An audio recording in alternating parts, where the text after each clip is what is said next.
ఒకసారి టీవీ ఛానల్లో ఒక ఐఏఎస్ ఆఫీసర్ని ఇంటర్వ్యూకి పిలిచారు. ఆయన పేరు విష్ణువర్ధన్ ఐఏఎస్.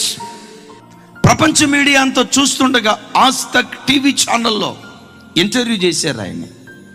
ఎలా నువ్వు ఐఏఎస్ ఆఫీసర్ అయ్యావు? తృణీకరించబడిన వాడివి కదా, వెధవరాలి కుమారుడివి కదా, ఎలా ఈ స్థాయికి నీవు వచ్చావు?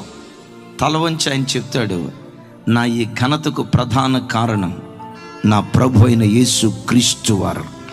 ఎలా అయిందయ్యా? నేను చిన్నపిల్లోడుగా ఉన్నప్పుడు మా నాన్న చనిపోయాడు. మా నాన్న తోబుట్టువులే కానీ, మా అమ్మ తోబుట్టువులే కానీ అందరూ దూరం అయిపోయారయ్యా. గవర్నమెంట్ స్కూల్లో బాత్రూమ్లు గడగటానికి ఆయాగా మా అమ్మ వచ్చేది.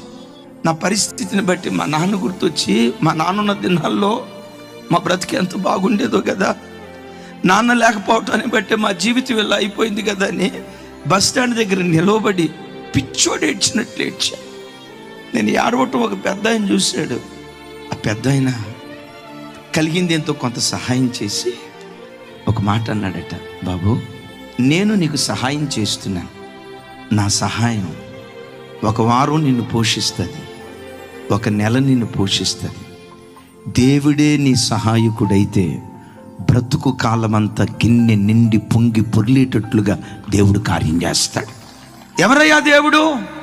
ఆ దేవుడే నజరేయుడైన యేసుక్రీస్తు వారు. దేన జనుల పాలిట పెన్నిదాయన, తండ్రి లేని బిడ్డలకు తండ్రి ఆయన, విధవరాళ్లకు న్యాయకర్త. ఆ మాటను విని వాళ్ళ అమ్మ దగ్గరికి వెళ్ళాడు. అమ్మ ఇలా యేసు ప్రభు తండ్రి లేని వారికి తండ్రి అంటమ్మా, విధవరాళ్ళకు న్యాయకర్తటమ్మా. తల్లి చెప్పిందట, బాబు దగ్గరలో ఎక్కడైనా చర్చి ఉందేమో కనుక్కో, వెళ్దాం. కనుక్కున్నాడు. చర్చికి వెళ్ళటం ప్రారంభించాడు. ఆ బాబు 10వ తరగతి లోపే బాప్తిస్మం తీసుకున్నాడు. విష్ణువర్ధన్ కృపావర్ధన్గా మార్చబడ్డాడు. 10వ తరగతికి వచ్చేసరికి తాను ఏ జిల్లాలో చదువుతున్నాడో ఆ జిల్లా అంతట్లో 5th ర్యాంక్. ఎవరో చెప్పారు, ఇంత మంచి మేధావి కదా సివిల్స్ రాయంటే సివిల్స్ రాశాడట. దేవుని కృప 2-3 ప్రయత్నాలలోనే ఐఏఎస్ ఆఫీసర్గా దేవుడు నాకు ఉద్యోగం అనుగ్రహించాడు.